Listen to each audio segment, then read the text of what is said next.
Although summer had returned, there was still a dearth of food available for the animals until the collective could get another crop harvest in. In the meantime, however, Blackthorn utilised her powers to force the earth itself to sprout a random crop inside of the animal pen. This turned out to be Nutrifungus this time, which was unfortunate as it would slowly die in the sunlight. However, it seemed as though the animals were ravenous enough that none of it would remain long enough for the sun to kill it off.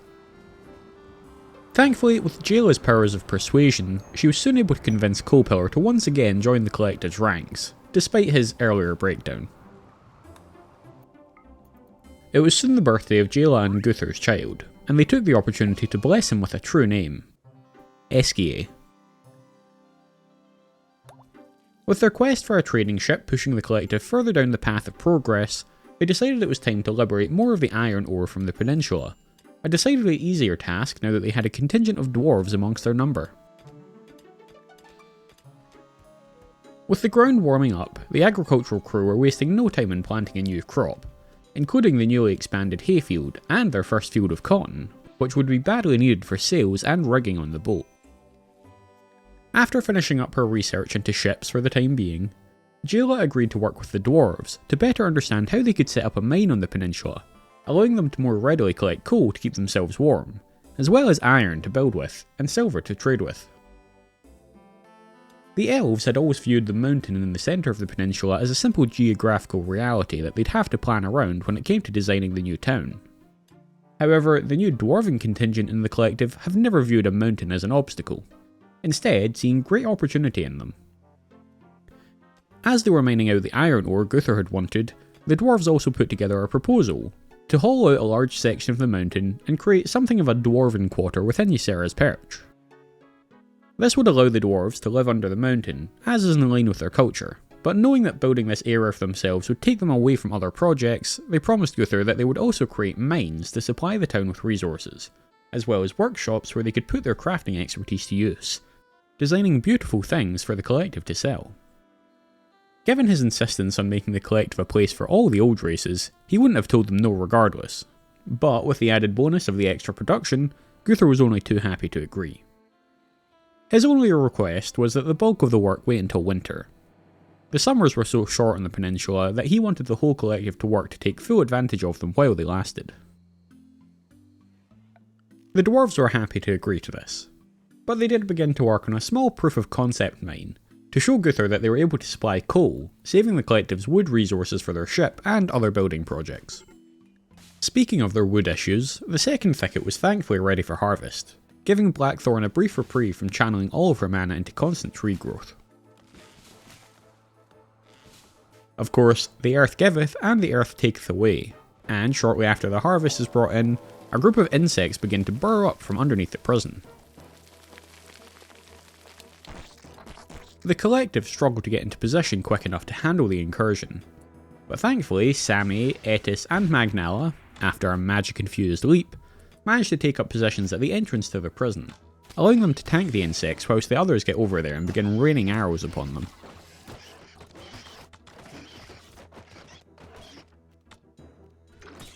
Due to their sheer numbers, a few of the insectoids managed to squeeze their way past the melee defenders, but thankfully Azazud and Louisa are quick to pull out their melee weapons and take the beasts down.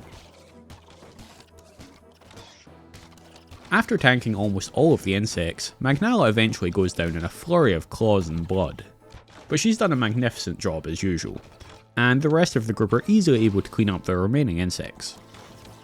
There was a bit of damage to the prison and some injuries to tend to, but all in all nothing too major that couldn't be patched up with a little effort.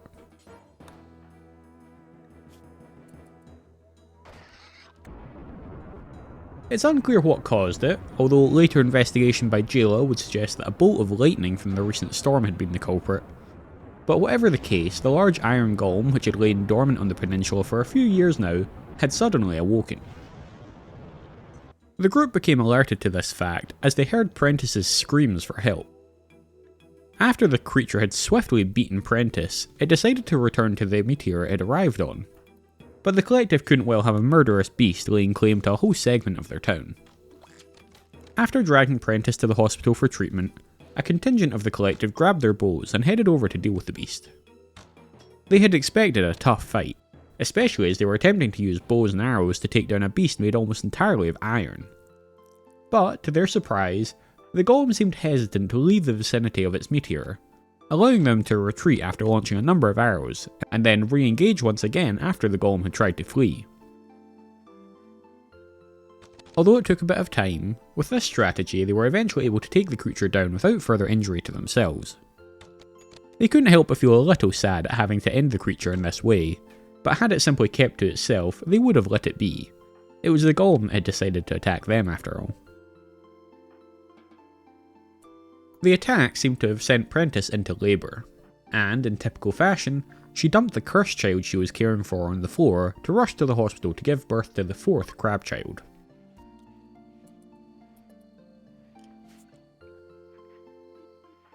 Thankfully, the cursed child's sister Naoto was on hand to return her to her crib and clean the horrid house, ready for the arrival of the new sibling.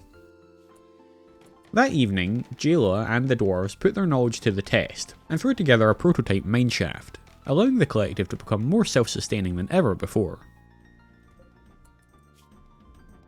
The following morning got off to a precarious start, as a large group of elves from the forest tribes approached Ysera's perch, clearly intending on removing these troublemakers from the planet for good. The attackers had no intention of walking themselves into the defences of the town, and instead began ripping and tearing into the walls to create their own avenue of attack. The collective rushed to the animal pen to take up positions. The walls didn't last long, and the animals were soon bolting out of the pen, but that was the least of the collective's issues.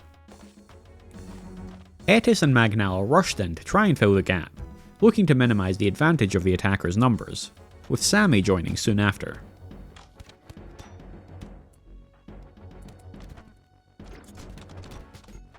It was a wildly chaotic fight, but the attackers' numbers meant that the defenders just couldn't hold them all back, and Magnala, Etis, Sammy, and even Azazud soon went down, leaving only the archers. The archers pulled back, hoping that the attackers had taken enough damage that they wouldn't be able to pursue them with any haste. Their plan worked in a sense, as the attackers decided not to chase the archers. However, the unintended consequence of their retreat was that they were nowhere near their downed comrades when the attackers chose to kidnap them and begin their retreat. The archers about turned and rushed after them, but before they could get close, both Magnala and Etis had been carried off into the unknown.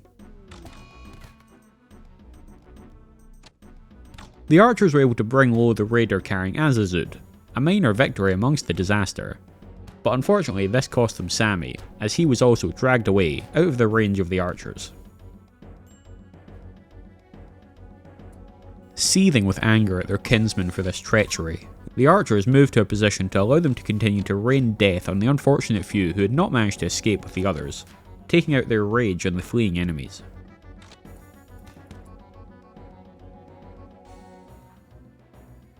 Two of the attackers had been unfortunate enough to survive their wounds. As well as living with the pain of those wounds, they would also be imprisoned and converted to the collective's cause.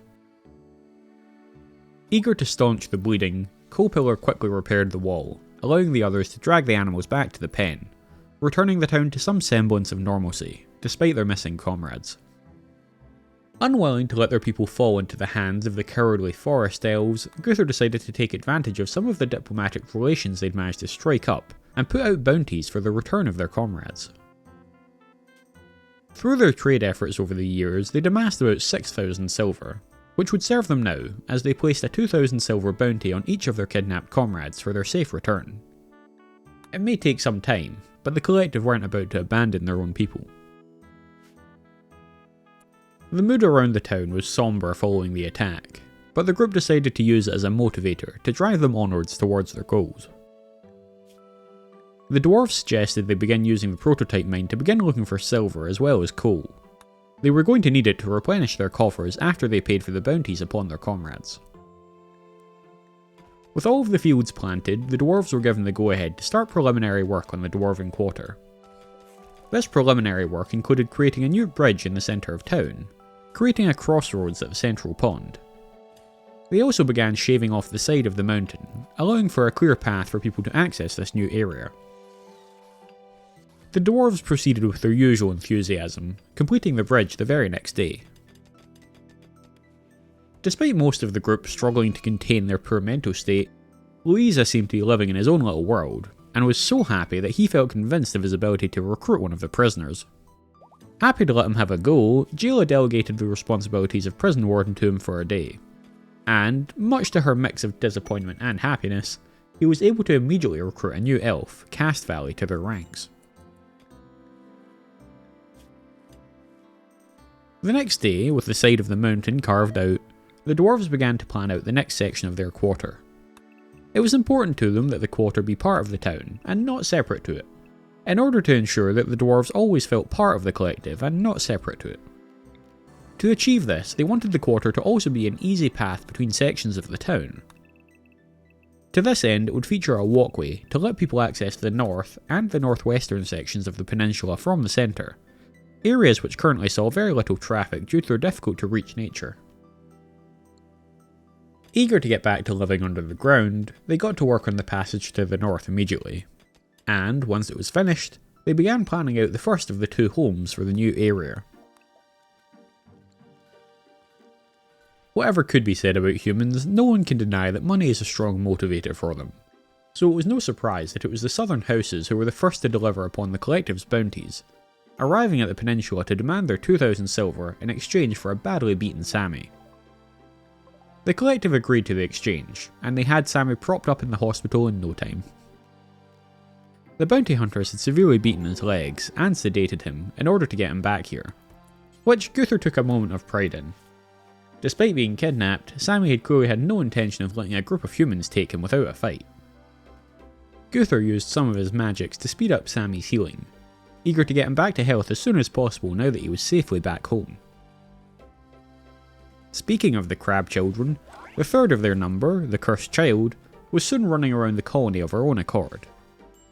Prentice insisted that they name her Thankuara, after an old human queen who had famously been purported to be haunted by the ghost of her dead husband, who had been angry at the way she ran the kingdom in his absence. It was quite possible that the child's parents had taken the Cursed Child moniker to heart. The group were perplexed to see a massive thrumble wandering around the town. Louisa explained that it had approached him outside the walls one day and simply followed him home. It seemed already domesticated, so he simply let it follow him. In fact, since it was here, he'd been practicing his taming skills on it, attempting to train it to follow him, help him in fights, and even haul goods around the town. With Magnala the murder machine still lost to the group, they were concerned about their ability to hold off future attacks. In an effort to assuage the fears of the town, Sammy took up Magnala's runic sword, vowing to hold the line until she returned to them. With their research into mining complete, Jayla next moved on to figuring out ways that they could shape the gems and metals they now had access to into jewellery. The dwarves were confident that they could make some masterful pieces, as long as Jayla could figure out the best way to put together the tools they would need to achieve such fine work. The construction crew had been putting the town's abundant clay supplies to use by redoing the flooring in some of the buildings around the town. Given the fast pace of their work, however, they failed to notice that they'd accidentally jammed open the prison door with some of the wood flooring they'd removed, and that this allowed the remaining prisoner Zalo to simply wander out of their cell when no one was looking. It would have been a mighty embarrassing escape for the collective had it not been foiled by Zalo himself. The group heard an almighty scream from the defences, and rushed over to find a badly wounded Zalo limping away from one of their steel traps. Realising he stood no chance of getting away now, Zalo crept back towards the cells, where a mounted Sammy met him and dragged him the rest of the way.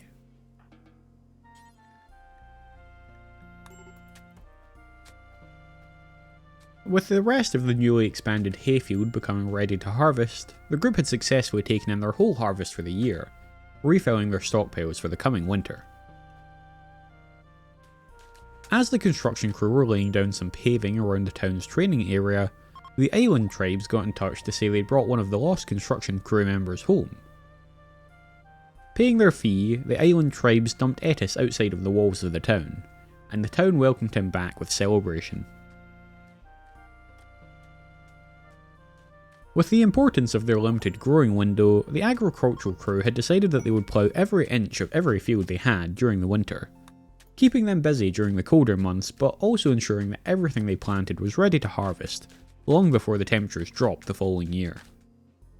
Importantly, they'd managed to get the cotton crop in, taking them one step closer to being able to build the boat. And speaking of boats, the island tribes had been able to find everyone's favourite murder machine, Magnala. Of course, given the murdery nature of their prey, they had to sedate her to capture her, but she would likely be happy when she comes to and realises she's back home. The collective are certainly happy to have her back. Her presence makes them all feel a little bit safer once more. And with that, they've managed to undo the damage from the Elven raid. Heck, they'd even come out of it with a new member of the town, and a second hopefully soon to join. Mind you, it had cost them 6,000 silver, so those two new members were going to have to work their asses off to pay that debt off to the town.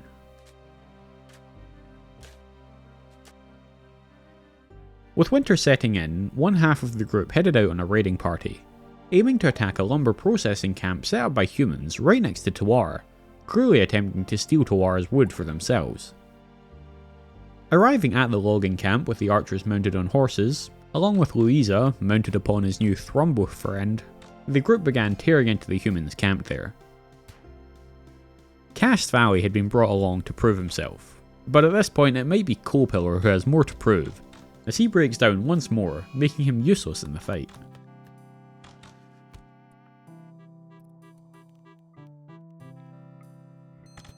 Seeing Sammy go down whilst trying to protect Coalpillar, Louisa dismounts the Thrumbo, ordering it to charge in and attack without him. A Thrumbo's ability to cause damage is not to be underestimated, and the remaining humans soon decide better of the fight and turn tail. After patching up the melee fighters, and the annoyingly unhelpful Coalpillar, Guthor ventures in to find the wood stockpile. The caravan then gather up, using the horses and Thrumbo to help carry it, and begin heading back home. Despite it being a short march from the outskirts of Tuar back to Ysera's Perch, the caravan encountered trouble along the way, in the form of a band of roving goblins, who were determined to steal the caravan's haul. As well as the elves' bows outranging and outclassing the goblins' pitiful throwing daggers, there was also a group from the northern realms passing by, who were only too happy to help the collective decimate the group of goblins. In the end, there was little threat here, even without their melee fighters being combat capable, and the caravan were soon proceeding on their way back home. Speaking of back home, the dwarves had been hard at work carving out their new district in the mountain, and were closing in on finishing up what would become the first house of the Dwarven Quarter. Another success soon occurred, as the group finally convinced Zalo to join them in their efforts.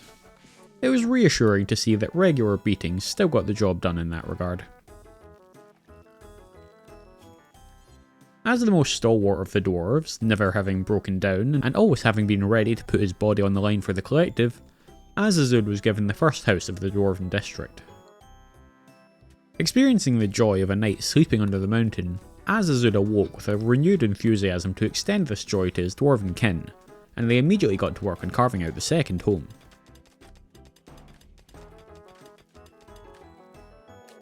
Winter was never without its dangers, and this time they included an attack from 3 massive mega wolverines. But after a good few years of harsh winters on the peninsula, the collective were rarely rattled by the curveballs it threw their way.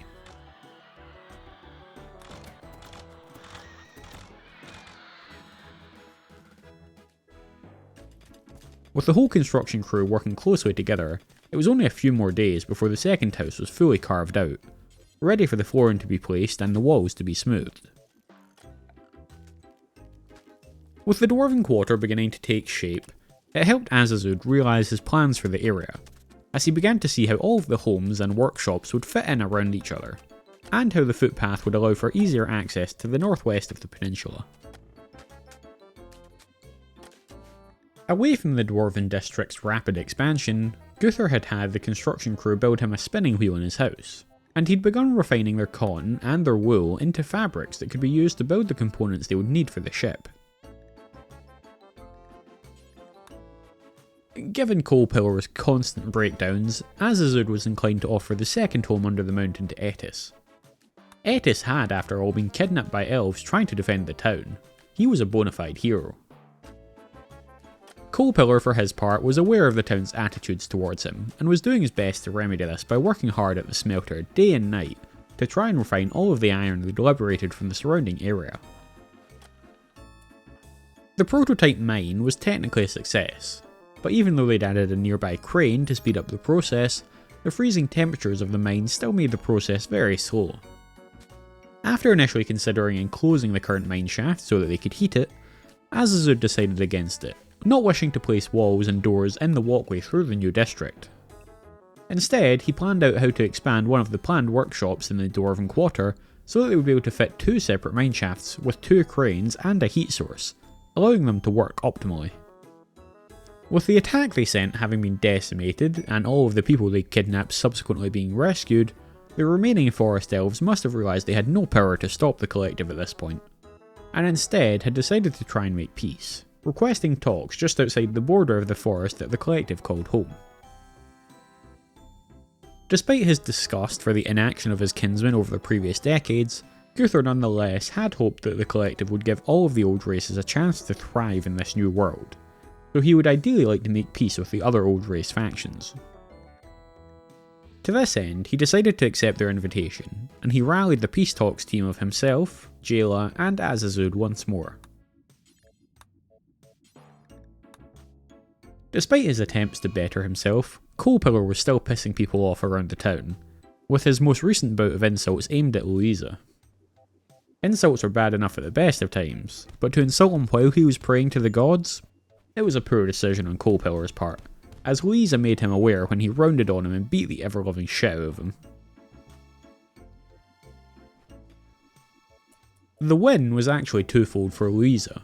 Not only did he get to kick the crap out of Coalpillar, but he also got to see that his attempts to train the Thrumble had borne fruit, as the massive beast lumbered over, picked up the incapacitated Coalpillar, and began dragging him to the hospital, allowing Louisa to focus back on his prayer.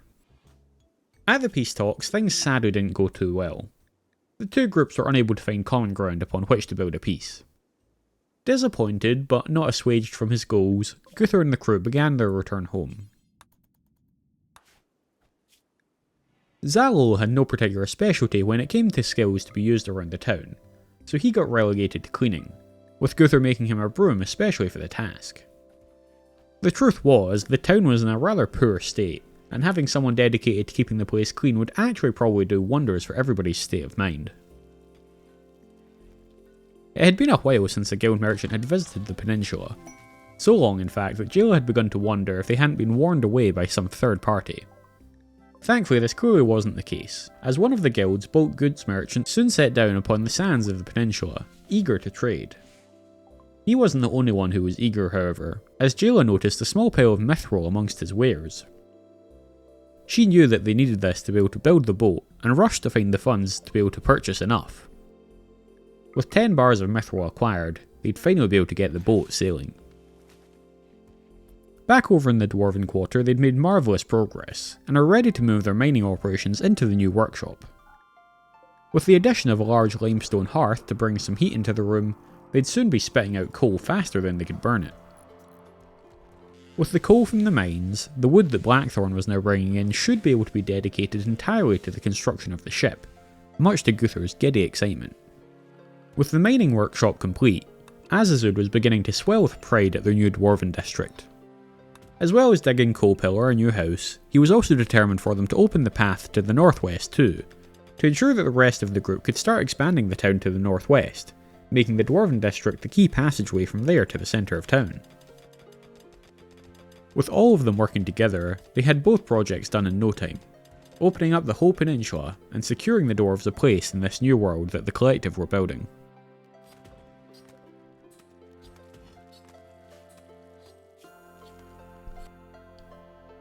Hey guys, Tuna here, thank you once again for stopping by. Gotta say, when I started recording this episode, I hadn't even planned to build into the mountain at all. But like as soon as the idea of a Dwarven Quarter materialised in my head, there was just no stopping it. I do think this series is coming to a close quite soon, but I've been enjoying it this far. I think it's nice being limited to only medieval tech, even with a little bit of magic thrown in for good measure. I do have a plan for the next series, but if you guys have any ideas for any other medieval restricted series, I'd love to hear them. I shall get the next episode out to y'all in due course, but until then, I hope you're all looking after yourself in these weird and difficult and strange times. Bye bye!